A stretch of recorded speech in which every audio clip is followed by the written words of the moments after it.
News కర్మ ఎవరిని వదిలిపెట్టదు. చేసిన తప్పుకు శిక్ష అనుభవించక తప్పదు.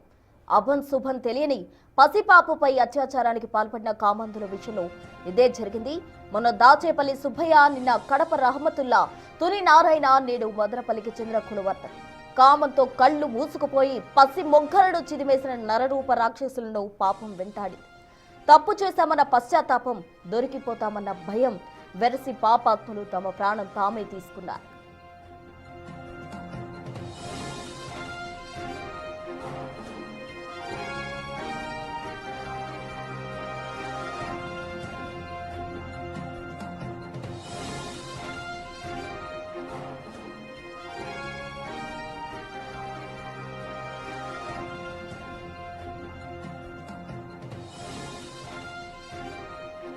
మదనపల్లి పట్టణం నీరుగట్టిపల్లిలో 7 ఏళ్ల చిన్నారిపై జరిగిన అమానుష ఘటన రాష్ట్ర వ్యాప్తంగా సంచలనం సృష్టించింది.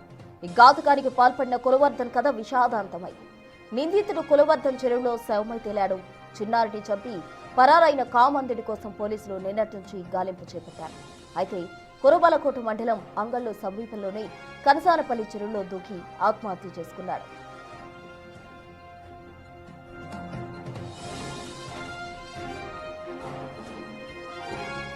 ఒక కులవర్ధన్ మాత్రమే కాదు, చిన్నారులపై అఘాయిత్యానికి పాల్పడిన కామాంతులు చివరకు ప్రాణాలు తీసుకున్న ఘటనలు గతంలో చాలానే ఉన్నాయి.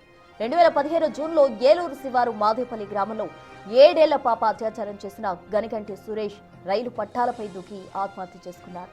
2018లో గుంటూరు జిల్లా దాచేపల్లిలో 9 ఏళ్ల బాలికపై అత్యాచార ఘటన సంచలనం సృష్టించింది. సుబ్బయ్య అనే కామాంతుడు చిన్నారిపై అత్యాచారం చేసి పరారయ్యాడు. అతని ఆచూకీ కోసం పోలీసులు రంగంలోకి దిగారు. సుబ్బయ్య జాడ చెప్పిన వారికి ప్రభుత్వం పారితోషికం సైతం ప్రకటించింది. దీంతో సుబ్బయ్య బంధువులకు ఫోన్ చేసి ఆత్మహత్య చేసుకుంటున్నట్టు చెప్పాడు. గురజాల మండలం దైదా తేలికుంట మధ్య చెట్టుకు ఉరేసుకుని ప్రాణాలు తీసుకున్నాడు.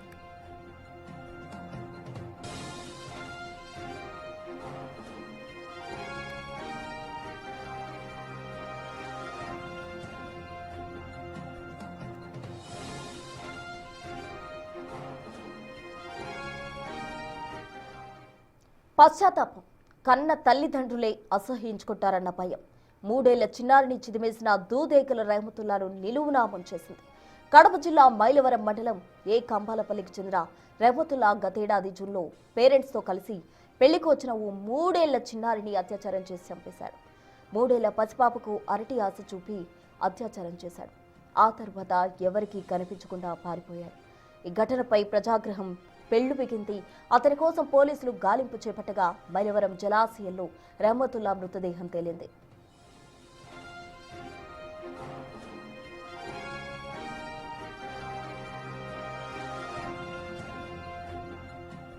కాకినాడ జిల్లా తుని మండలం కొండవారిపేటకు చెందిన తాటిక నారాయణరావు కూడా ఇదే గతి పట్టింది. గతేడాది అక్టోబర్లో గురుకుల పాఠశాల విద్యార్థినిపై అత్యాచార యత్నం చేసి అడ్డంగా దొరికిపోయాడు. పోలీసులు అరెస్ట్ చేసి మ్యాజిస్ట్రేట్ ఎదుట హాజరుపరిచారు. జడ్జి రిమాండ్ విధించడంతో పోలీస్ ఎస్కార్ట్తో తుని బయలుదేరగా నారాయణరావు బహిర్భూమికి వెళ్లారనడంతో కోమటి చెరువు వద్ద వాహనం ఆపారు. జోరు వాన కురుస్తుండటంతో ఎస్కార్ట్ సిబ్బంది చెట్టు కింద నిల్చున్నారు. కాసేపటికి చెరువు వద్ద పెద్ద శబ్దం వినిపించడం నారాయణరావు కనిపించలేదు. పోలీసులు అర్ధరాత్రి వరకు వెతికినా జాడ దొరకలేదు. చివరకు మరుసటి రోజు ఉదయం కోమటి చెరువులో శవమై తేలాడు.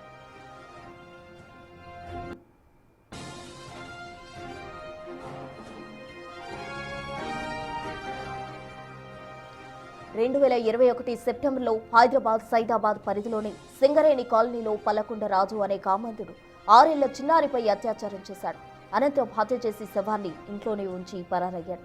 అదే ఏడాది సెప్టెంబర్ 16న చేసిన తప్పుకు పశ్చాత్తాపంగా ఆత్మహత్య చేసుకున్నాడు. వరంగల్ జిల్లా స్టేషన్ కర్పూర్ సమీపంలోని రైల్వే ట్రాక్ పై శవమై దొరికాడు.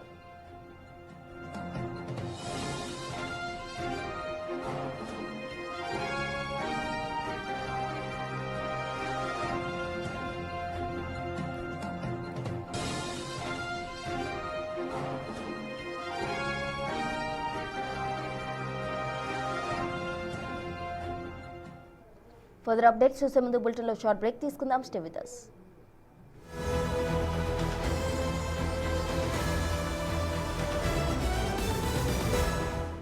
Ranava Greenwich.